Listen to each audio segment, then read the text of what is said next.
자카르타 연합의 아름다운 아침입니다. 다 함께 사도신경으로 신앙 고백하겠습니다.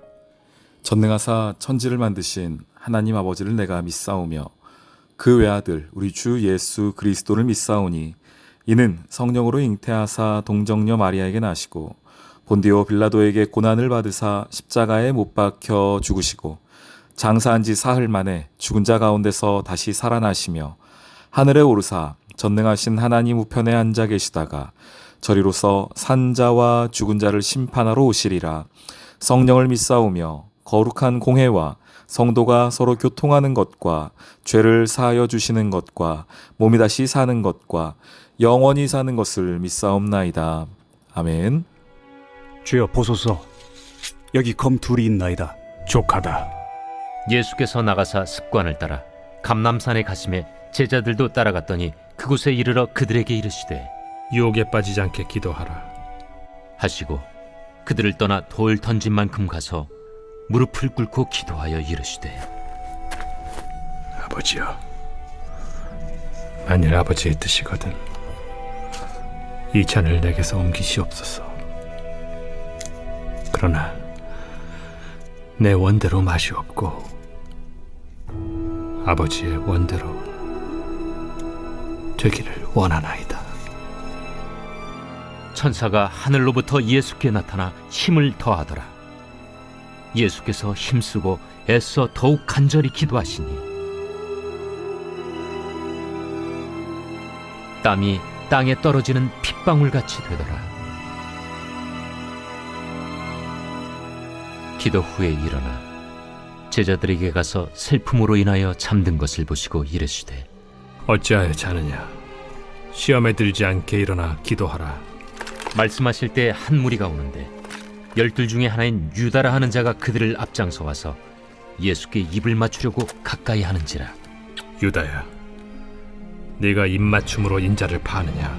하시니 그의 주위 사람들이 그 된 일을 보고 여짜오되 주여, 우리가 칼로 치리이까? 그 중에 한 사람이 대제사장의 종을 쳐 그 오른쪽 귀를 떨어뜨린지라. 예수께서 일러 이르시되 이것까지 참으라. 그 귀를 만져 낫게 하시더라. 예수께서 그 잡으러 온 대제사장들과 성전의 경비대장들과 장로들에게 이르시되 너희가 강도를 잡는 것 같이 검과 몽치를 가지고 나왔느냐? 내가 날마다 너희와 함께 성전에 있을 때 내게 손을 대지 아니하였도다. 그러나 이제는 너희 때요 어둠의 권세로다. 샬롬, 자카르타 연합의 아름다운 아침입니다. 오늘은 말씀을 통하여 예수님의 겟세마네 기도, 그리고 그 기도 후에 잡히시는 예수님의 이야기를 함께 좀 살펴보도록 하겠습니다. 여러분에게 기도란 어떤 것입니까? 그저 나의 필요를 구하는 마치 요술 방망이 같은, 도깨비 방망이 같은, 그래서 기도만 하면 뚝딱 무엇이 이루어지는 응답, 이것만 기도일까요? 물론 그것이 기도의 너무 중요한 부분이죠. 우리의 마음을 쏟아놓고 필요를 쏟아놓는 그것, 아버지 앞에 간구하는 그것이 우리의 기도입니다. 예수님께서 이 땅에 계실 때에 제자들에게 기도를 가르쳐 주시죠. 우리는 그 기도를 주기도문이라고 합니다. 천천히 한번 해볼까요? 주기도문. 하늘에 계신 우리 아버지여, 이름이 거룩히 여김을 받으시오며 나라가 임하시오며 뜻이 하늘에서 이루어진 것 같이 땅에서도 이루어지이다. 여기까지만요. 자, 여기까지만 보았을 때 무엇이 있습니까? 주기도문에는 하늘에 계신 우리 아버지를 부르고요. 하나님의 영광과 하나님의 뜻이 하늘에서 이루어졌던 것처럼 이 땅에서 이루어지기를 원합니다. 라는 것이 이 주기도문의 너무 중요한 내용입니다. 물론 우리의 아버지 되시는 그분이 우리의 모든 것을 아시고 우리의 필요에 따라 채워주시는 분이고 그 채워주시는 방식이 하나님께 간구하는 기도를 통하여 하시는 일이지만 기도는 단순히 나의 아픔과 슬픔과 필요를 주님께 아뢰는 것, 그것에 멈추는 것이 아니라 하나님의 뜻을 이루는 것, 하나님의 마음을 깨닫고 주님의 영광이 나의 삶에 이 땅 가운데에 이루어지는 것, 그것이 기도라는 것을 깨닫게 됩니다. 오늘 겟세마네 기도에서 그것이 너무나 잘 보여집니다. 주기도문이 기도의 이론이라고 한다면 오늘 겟세마네 기도는 실전입니다. 한번 보시죠. 아버지여, 만일 아버지의 뜻이거든 이 잔을 내게서 옮기시옵소서. 이것이 우리 간구의 내용 아닙니까? 지금 필요한 것은 지금 이거예요. 주님, 저 좀 도와주십시오. 주님, 이 십자가의 잔을 저에게서 좀 옮겨주십시오. 이게 그 예수님의 간절한 마음이었습니다. 얼마나 간절했던지 44절에 보면은 그 땀방울이 핏방울 같이 되는 그런 일들까지 일어났습니다. 하늘의 천사도 와서 그 기도를 도울 정도였습니다. 얼마나 간절하고 치열한 기도의 현장입니까? 내 안에 그 문제를 놓고 주님께 나아가는 모습입니다. 자, 그런데 그것만으로 기도가 진행되는 게 아니에요. 주님 도와주세요. 해주세요. 물론 이것도 있지만 그 다음에 42절 다시 보세요. 그러나 반전이죠. 내 원대로 마시옵고 아버지의 원대로 되기를 원하나이다가 있어요. 우리의 기도는 이런 방향으로 가야 됩니다. 처음에는 주님 도와주세요. 이거 해주세요. 그런데 이렇게 가다가 그러나 주님 기도하다 보니 나의 삶이 하나님의 손에 있음을 깨달으며 주님의 뜻이 내 삶에 이루어지기를 원합니다. 내 뜻대로 하지 마시고 주님의 뜻대로 되기를 원합니다. 라고 고백하는 것, 그것이 기도라는 겁니다. 그러면서 보세요. 53절 말씀인데 지금 제자 가룟 유다가 사람들을 데리고 와서 예수님을 잡으려고 왔습니다. 그런데 보십시오. 53절. 내가 날마다 너희와 함께 성전에 있을 때에 내게 손을 대지 아니하였도다. 그러나 이제는 너희 때요 어둠의 권세로다 하시더라. 기도하는 사람들에게 나타나는 특징 중에 하나는 무엇이냐면 내 생각과 나의 계획과는 전혀 다르게 일들이 진행되어져 갑니다. 그런데도 불구하고 무엇을 인정하는 거냐면 지금이 하나님의 때라는 것을 아는 겁니다. 여기서 이제는 너희의 때요 어둠의 권세다 이렇게 말합니다. 이 얘기는 뭡니까? 이게 어둠의 권세가 지금 일한다는 겁니까? 아니죠. 하나님께서 이 모든 것의 주관자이심을 고백하는 거 아니겠습니까?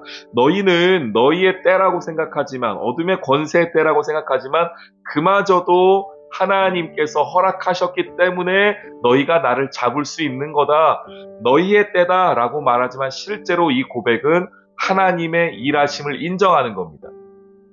예수님의 기도는 무엇이었습니까? 주님, 이 잔을 내게 옮겨주십시오. 십자가 잔을 내가 받기가 어렵습니다. 그러나 내 원대로 마시고 주님 원대로 해주십시오. 주님의 때에 맞게 일해 주십시오. 라는 고백이었습니다. 우리 사랑하는 성도님들, 우리가 기도한다면 이렇게 기도해야 될 줄 믿습니다. 하나님, 내 원대로 하지 마시고 하나님의 원대로 해주십시오. 하나님의 타이밍을 보게 해주십시오. 하나님의 때를 고백하게 해주십시오. 이렇게 성숙한 기도를 주께 올려드릴 수 있는 저와 여러분 되기를 주님의 이름으로 축원합니다. 아멘. 주님, 겟세마네의 예수님의 기도를 따라가길 원합니다. 달라고만 외치는 어린아이 같은 기도가 아니라 주님의 뜻이 이루어지기를 고백할 수 있는 제가 되게 해주세요.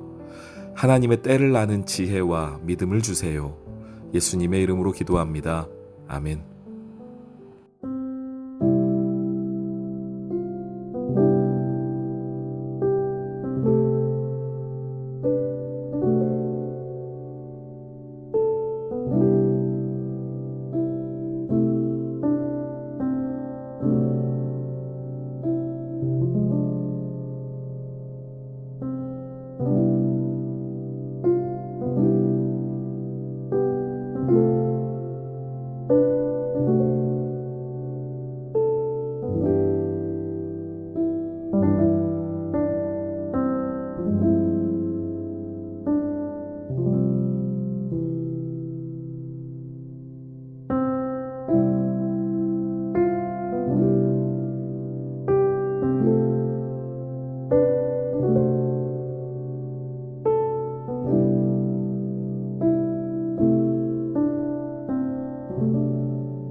아멘.